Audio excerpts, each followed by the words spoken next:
Myself, Asha Rathod. So I'm deal with the topic reconstructing the past, memory, and subjectivity in the Julian Barnes' The Only Story.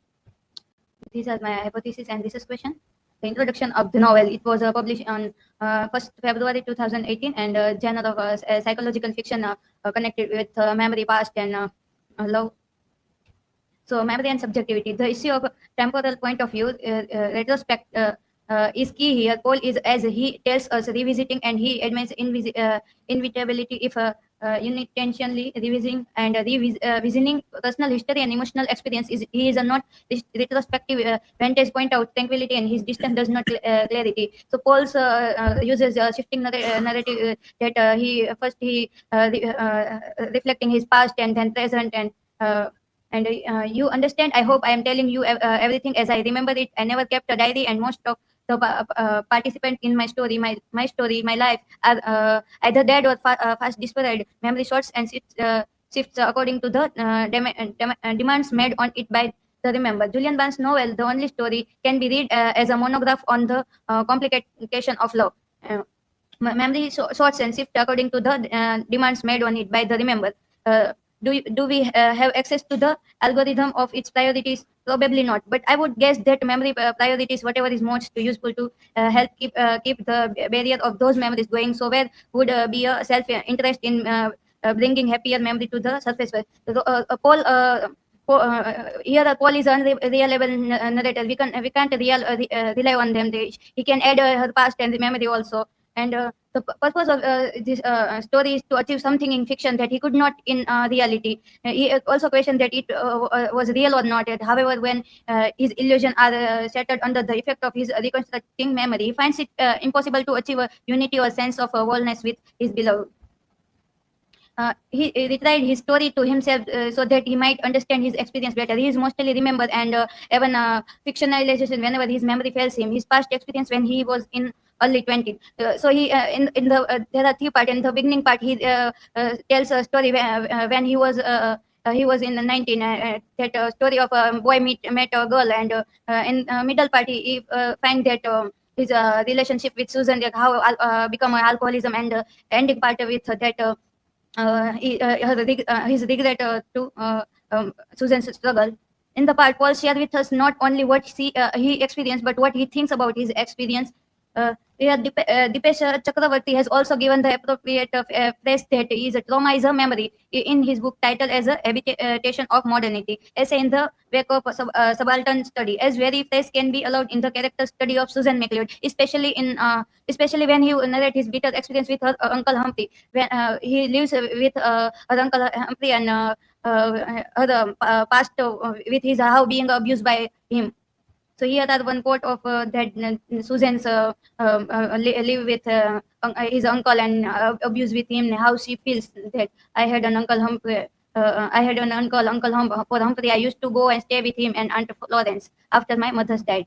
So this is also showing that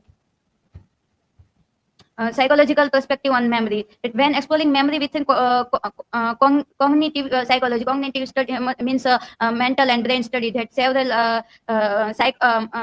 psychological study that Sigmund Freud, Carl Jung, Jean Piaget, Jacques Lacan, and William James that devoted that extensive research to understanding human behavior and complexity of memory. In his seminal work of interpretation of dreams, Freud examined the intricate connection between memory, dreams, and working of the human mind. Freud asserts that the entire memory of the dreams is open to an objective calculated to depreciate its value very markedly in critical eyes. So one may doubt whether our memory, which omits so much from the dreams, does not falsify what is retained. The perception that come to us leave a trace in our psychic approach, which we may call a memory trace.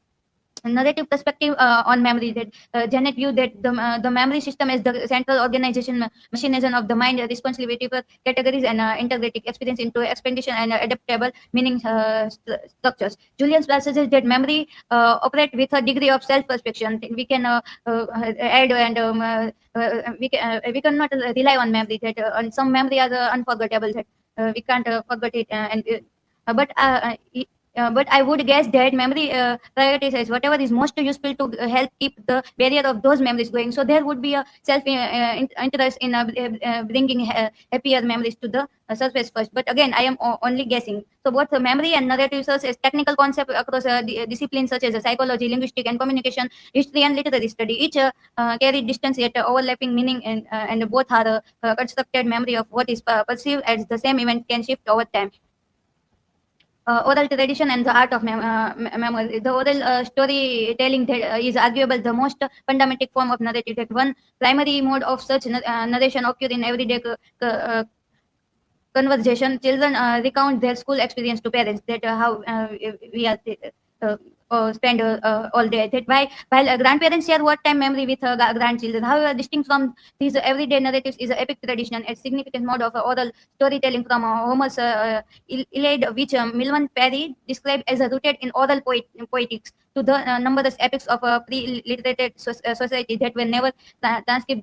These narrative often center around a shared mythical past, heroic battles, and grand deeds.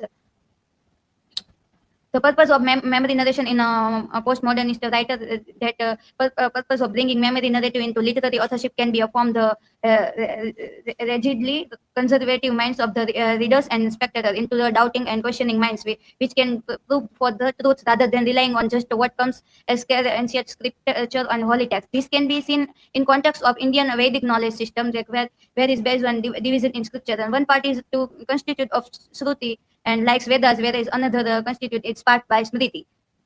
As the statement, like language bears within itself the necessity of its own critique, forms the base of a deconstruction concept that originally by Jacques Derrida. It can be taken to probe through the text become access in order to get clear perspective.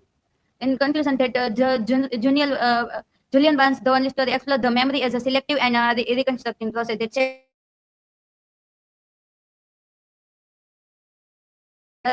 revised over time, influenced by emotion.